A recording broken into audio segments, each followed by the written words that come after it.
Welcome to study rapid में आप सभी का स्वागत है। आज है 10 अगस्त 2020। आज के दिन जितने भी करंट अफेयर्स होते हैं वो सभी इस वीडियो में इंक्लूडेड हैं। यदि आप इस वीडियो का पीडीएफ डाउनलोड करना चाहते हैं, डिस्क्रिप्शन में लिंक दिया गया है, वहां से क्लिक करके आप इस वीडियो का पीडीएफ डाउनलोड कर सकते हैं। अब चलिए हम शुरू करते हैं, देखते हैं क्या क्या इंपॉर्टेंट क्वेश्चन है आज के इस वीडियो में। और इस वीडियो का यदि आप क्वेश्चन पढ़ना चाहते हैं, केवल क्वेश्चन तो जानकारीहब.com पे जाइए, वहाँ पे आपको सभी क्वेश्चन मिल जाएंगे ऑनलाइन। चलिए शुरू करते हैं, देखते हैं क्या क्या इंपॉर्टेंट क्वेश्चन है आज के इस वीडियो में। पहला क्वेश्चन देखते हैं जो कि बहुत इंपॉर्टेंट क्वेश्चन है कि विश्व आदिवासी दिवस कब मनाया जाता है। ये मनाया जाता है 9 अगस्त को।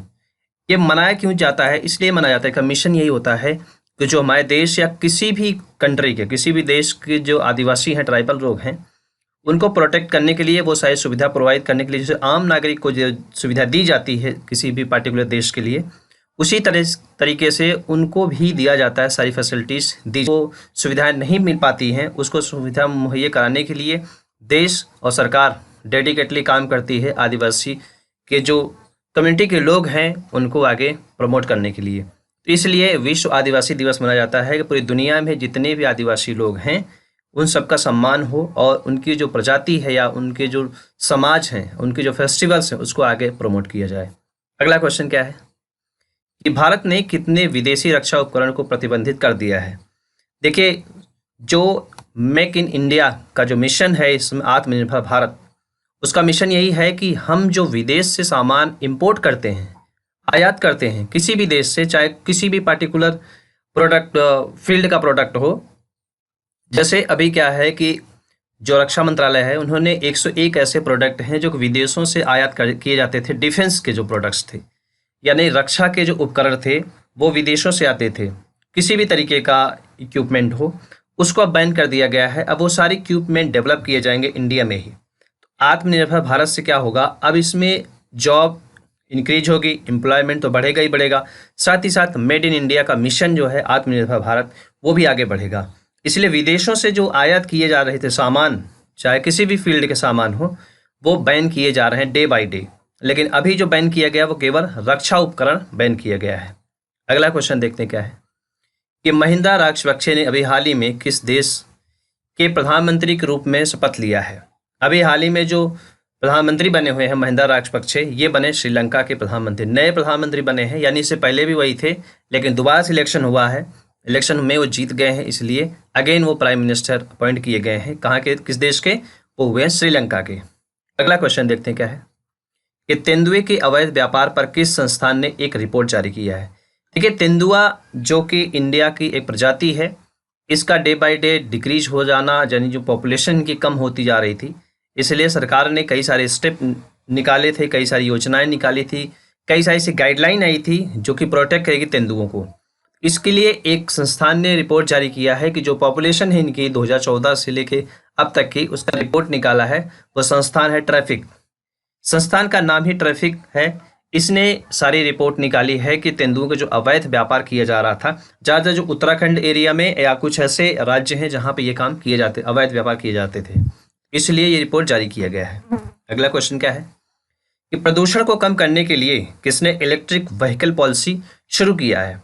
देखिए, इलेक्ट्रिक व्हीकल पॉलिसी से बहुत सारा बेनिफिट होता है।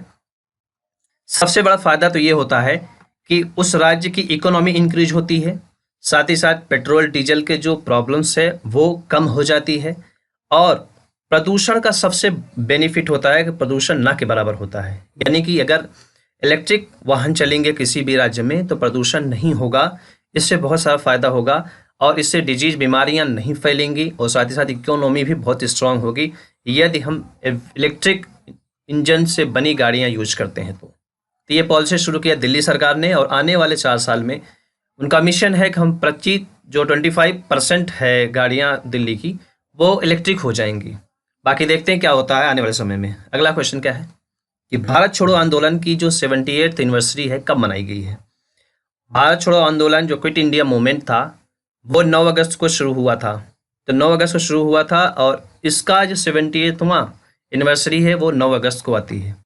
नेक्स्ट क्वेश्चन देखते हैं क्या है, विश्व के स्वदेशी लोगों का अंतर्राष्ट्रीय दिवस कब मनाया जाता है। ये मनाया जाता है 9 अगस्त को। इसका मिशन क्या है कि जो देश में हमारी जितनी जनजातियां हैं, जितने लोग हैं, जिस तरह तरह के धर्म है, जितनी तरह सोसाइटी है, वो सबको ही सम्मान देना है, सबको आगे लेके बढ़ना होता है। यही मिशन होता है। अंतर्राष्ट्रीय दिवस मनाया जाता है जो कि स्वदेशी लोगों का अंतर्राष्ट्रीय दिवस होता है, यानी जो देश में ही हमारे रहते हैं उनकी सभी जातियां, सभी धर्म, सभी समुदाय को आगे बढ़ाने के लिए ही ये डे मनाया जाता है पूरी दुनिया में। अगला क्वेश्चन क्या है कि हाल ही में रिजर्व बैंक ने एक रिपोर्ट जारी किया, यानी हाल ही में रिजर्व बैंक ने कहा है सभी बैंकों को, आप जानते हैं कि reserve bank of India, India की जितनी सारी बैंक हैं उन सभी बैंकों का हेड है। उन्होंने कहा है कि अब आप जो गोल्ड है, सोना है, सोने पे आपको कितने प्रतिशत लोन देने का अधिकार है, यानी आदेश दिया है कि आप इतने प्रतिशत लोन दे सकते हैं। मान लीजिए आपके गोल्ड की वैल्यू है आपकी 1 लाख रुपीज़, तो आपको 90,000 का लोन मिल जाएगा 10,000 छोड़ करके। तो इस तरह से ये गाइडलाइन जारी किया है रिजर्व बैंक ऑफ इंडिया ने सभी बैंकों के लिए। यदि आप सोना रख के लोन लेना चाहते हैं तो आसान होगा, आप ले सकते हैं। आप नियरेस्ट जो भी ब्रांच है आपके बैंक की वहाँ विजिट कीजिए, कॉन्टैक्ट कीजिए, 90% आपके जो वैल्यू होगी गोल्ड की उसका लोन मिल जाएगा आपको। अगला क्वेश्चन देखते हैं क्या है। राष्ट्रीय स्वच्छता केंद्र का उद्घाटन किस राज्य में किया गया है? राष्ट्रीय स्वच्छता जो केंद्र है इसका उद्घाटन किया गया है दिल्ली में। मिशन यही है कि पूरी इंडिया को क्लीन नीट बनाने के लिए मिशन शुरू किया गया है और इसकी शुरुआत हुई दिल्ली से। एक अच्छा स्टेप है और ये महात्मा गांधी के मिशन को ही आगे बढ़ाने का जिम्मा लिया है केंद्र सरकार ने। अगला क्वेश्चन, अभी हाल ही में नंदी येलिया का कोरोना से मृत्यु हो गई है, वो किस राज्य के मंत्री थे या किस राज्य के पॉलिटिशियन थे? ये थे तेलंगाना के पॉलिटिशियन थे, राजनीतिक थे। इनका अभी हाल ही में कोविड-19 की वजह से डेथ हो गई है। अगला क्वेश्चन देखते हैं क्या है। माई हैंडलूम वेबसाइट पोर्टल किसने लॉन्च किया है? देखिए माई हैंडलूम जो पोर्टल वेबसाइट है, साथ ही साथ मोबाइल एप्लीकेशन है, ये शुरू किया स्मृति ईरानी जी ने।